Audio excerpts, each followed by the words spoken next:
Salam sejahtera dan salam Malaysia Madani bersama saya Rita Alesius Malik dalam Berita Pagi Sabah, edisi Isnin 20 Februari 2023. Program berkatan secara beramai-ramai setiap kali musim cuti persekolahan perlu diperluas bagi menjimatkan perbelanjaan ibu bapa khususnya golongan B40 dan asnaf. Pembantu Menteri kepada Ketua Menteri Datuk Ruslan Muharram berkata, usaha itu perlu dilakukan dengan penglibatan pelbagai pihak termasuk kerjasama agensi kerajaan dan swasta. Menurut Datuk Ruslan, bayaran yang dikenakan dalam program ini lebih rendah berbanding caj di klinik swasta yang memakan kos antara RM150 hingga RM400. Beliau berharap program berkatan secara beramai-ramai pada musim cuti persekolahan dijadikan budaya sekaligus dapat menyantuni golongan kurang berkemampuan. Kita juga akan menjelajah kepada seluruh negeri Sabah di mana kita pasti ramai kawasan-kawasan yang kita akan sentuh ni. Dan ini sudah tentu menjadi satu tanggungjawab kita untuk memberi sedikit mengurangkan bebanan kepada mereka-mereka yang untuk wakatan supaya mereka akan dapat melakukan kewajipan wakatan ini untuk anak-anak mereka. Datuk Ruslan yang juga adun Lumadan ditemui pemberita RTM selepas merasmikan program berkatan perdana di Masjid Kampung Pimping, Membakut. Dia harap program seperti ini dapat diteruskan di masa akan datang. Ia boleh meningkatkan permainan orang yang mampu lah kan, macam B40 kan. Jadi bukan sekadar ini hari saja diteruskan sampai bila masalah kan, dari tahun ke tahun kan. Jadi kalau boleh pernyataan tu ditambah-tambah lagi lah kan. Mungkin ada yang tidak tahu kan, dalam mesej sampai kan. Bagi saya lah, saya rasa program ini wajib diteruskan lah kalau boleh, sebab ini dapat meringankan beban macam kami lah, orang-orang yang kurang berkemampuan ya. Jadi akan datang akan dapat diteruskan lagi lah, dan kalau boleh kita mau lebih meriah lagi lah. Harapan program ini dilaksanakan lagi akan datang lah, diramaikan lagi bagus, dapat mengeratkan silaturahim. Program berkatan ini disertai 160 kanak-kanak di sekitar Membakut.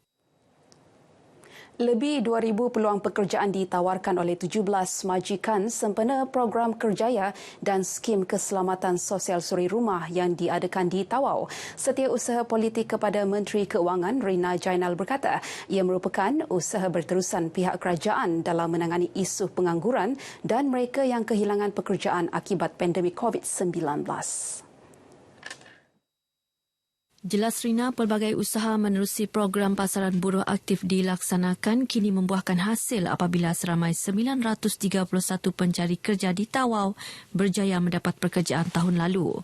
Ini merupakan stok kedua daripada penganjuran ini. Alhamdulillah hari ini ada lebih daripada 2,000 peluang pekerjaan telah dibuka kepada masyarakat setempat dan pemohon pekerjaan di luar sana di sekitar Tawau.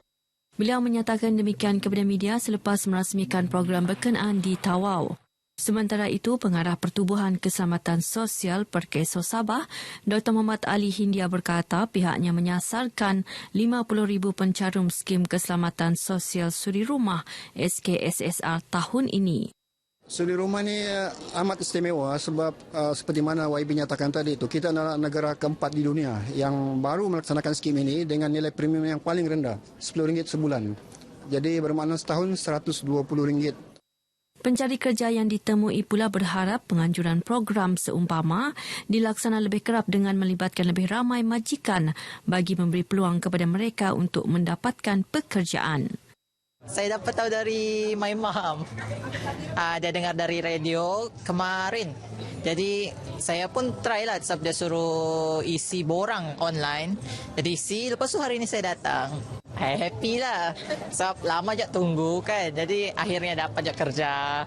Saya harapkan saya dapat peluang pekerjaan lah daripada syarikat-syarikat yang ada di dalam sini ni. Saya harap salah satu yang saya interview saya dapatlah berkenan. Dalam majlis ini, Rina turut menyampaikan bakul dapur kepada pencarum SKSSR. Perbendaharaan Malaysia Sabah menyasarkan 12 siri program perkhidmatan komuniti bergerak MCS untuk diadakan di kawasan luar bandar dan pedalaman Sabah tahun ini. Pengarahnya Rafida Datuk Derin menyatakan program yang akan dilaksana dengan kerjasama lebih 15 agensi kerajaan itu bagi menjangkau perkhidmatan utama agensi kerajaan kepada penduduk di kawasan berkenaan. Antara perkhidmatan yang ditawarkan termasuklah aspek kesihatan, pertanian, kerjaya dan keusahawanan selain menyampaikan dasar, aktiviti dan bantuan yang disediakan kerajaan kepada rakyat. So, pada tahun lepas kita telah berjaya melaksanakan 14 siri yang dapat dimanfaatkan oleh lebih kurang 27,000 pengunjung. So, pada tahun ini kita juga mensasarkan sekurang-kurangnya 12 siri dan di Kampung Penembauan Tuaran ini adalah siri kedua pada tahun ini yang mana siri pertama telah diadakan semalam iaitu kemarin iaitu bertempat di Kampung Mengkabung Tuaran. Beliau bercakap kepada RTM dalam program MCS di Kampung Penembauan Tuaran.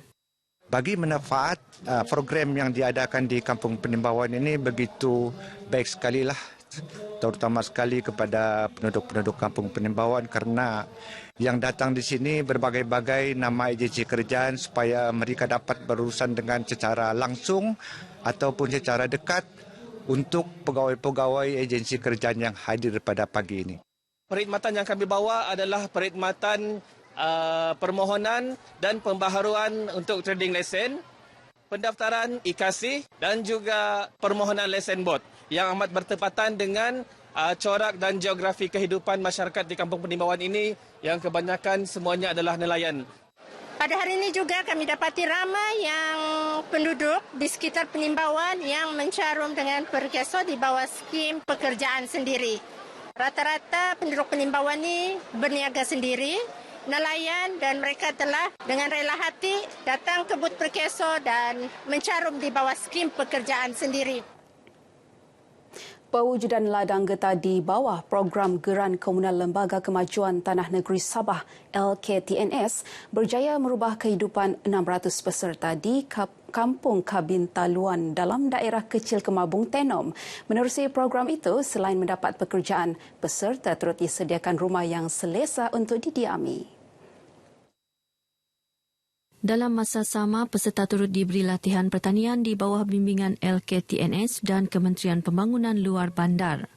Saya mewakili peserta daripada Kabintaluan mengucapkan ribuan terima kasih di atas pemberian yang telah diberikan oleh pihak SLDB bagi peserta Kampung Kabintaluan. Jadi dengan ini tanpa kerjasama yang telah diberikan oleh pihak SLDB, maka kami sebagai orang kampung tidak ada apa-apa untuk kami mencari pendapatan. Ini adalah satu peluang yang memberi kepada peserta untuk menambahkan pendapatan dan menaik tarafkan ekonomi mereka. Berbanding pada sebelum ini, karena mereka hanya mengharapkan kebun sendiri di kampung lah. Sementara itu, pengurusi LKTNS Dato' Abdul Ghani Yassin memberitahu pelbagai kemudahan telah ditambah baik di ladang ini sejak diwujudkan pada tahun 2019. Ini termasuk membina 2 jambatan konkrit dan menyimen beberapa jalan bukit dan akan datang, LKTNS juga akan membina sebuah pejabat serta stor penyimpanan baja. Dengan adanya pembaikan jalan ini, kita akan menambah baik dari segi pengeluaran hasil itulah dari ladang ini. Berbanding sebelumnya. Dalam pada itu, Dato' Abdul Ghani meminta peserta yang tercicir di bawah program ini boleh berhubung terus dengan pihak Pejabat Daerah Kecil Kemabung untuk memperhalusi semula penyertaan mereka. Kerajaan wajar menyemak semula alaun dan gaji guru Sekolah Agama Negeri SAN dan Sekolah Agama Rakyat SAR di negeri ini yang masih rendah dan tidak relevan dengan keadaan semasa. Selain itu, SAN dan SAR di Sabah dilaporkan masih ada ibu bapa yang membuat pungutan dana untuk tujuan membayar gaji bulanan guru-guru agama. Timbalan Yang di-Pertua Pertubuhan Islam Seluruh Sabah Usia, Dato' Abdul Hakim Gulam Hassan berkata, isu berkenaan seringkali dibincangkan dan diharap dapat diberi perhatian sewajarnya demi menjaga kebajikan guru agama. Merayu kepada pihak kerajaan sama ada pihak kerajaan persekutuan ataupun kerajaan negeri untuk mempertimbangkan allowance guru-guru sekolah agama negeri dan sekolah agama rakyat ini. Yang mana kita tahu peranan mereka ini sangat besar terhadap masyarakat dan juga masa depan agama, masa depan negara kita. Beliau ditemui pemberita selepas merasmikan Majlis Anugerah Kecemerlangan dan Graduasi Murid-murid tahun 6 Sans Batu 1, Kampung Haji Kamis Lahadatu.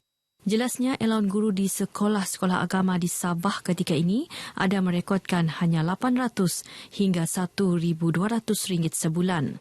Dalam perkembangan lain, beliau menyeru umat Islam di negeri ini, khususnya generasi muda, untuk terus menghayati peristiwa besar Isra' dan Mi'raj dengan penuh keinsafan. Justru katanya pendidikan serta pendedahan sesuai mengenai peristiwa besar dalam sejarah Islam itu wajar diberikan kepada golongan tersebut dengan kesesuaian perkembangan semasa termasuk menggunakan media sosial. Beliau mengakui hampir semua masjid dan surau di Sabah setiap tahun melakukan peringatan peristiwa Isra' dan Mi'raj dengan pelbagai acara agama. Namun dalam sambutan berkenaan, ia lebih didominasi warga emas. Pelaksanaan menu Rahmah di pedalaman Sabah terus mendapat sambutan dengan 3 lagi restoran makanan di Keningau mengambil bahagian dalam inisiatif menawarkan harga makanan serendah RM5 selepas dilaksanakan di Hawan Cafe baru-baru ini. 3 restoran berkenaan ialah Restoran Bakti, Restoran Seri Ibu dan Restoran Rahmat. Tinjauan RTM di Keningau mendapati masyarakat daerah ini berharap menu Rahmah terus mendapat sokongan daripada pengusaha makanan yang lain. Untuk membantu golongan B40 dan yang ke bawah lah untuk menikmati makanan yang lebih berkualiti lah dan juga murah. Mengalu-alukan semua penduduk tempatan kan. Yang ada sekarang ini restoran yang Muslim punya, jadi kita alu-alukanlah juga yang non-Muslim sebab di masyarakat di Sabah ini berbagai kaum dan anutan agama lah. Bagi saya ya bagus untuk penduduk luar bandar untuk menggunakan menu Rahmah tradisi ini. Jadi kiranya kalau diorang mengikuti masakan menu Rahmah tradisi ini adalah bagus. Baik, Berita Pagi Sabah edisi Isnin 20 Februari berakhir di sini. Saya Rita Lucius Malik, salam Malaysia Madani.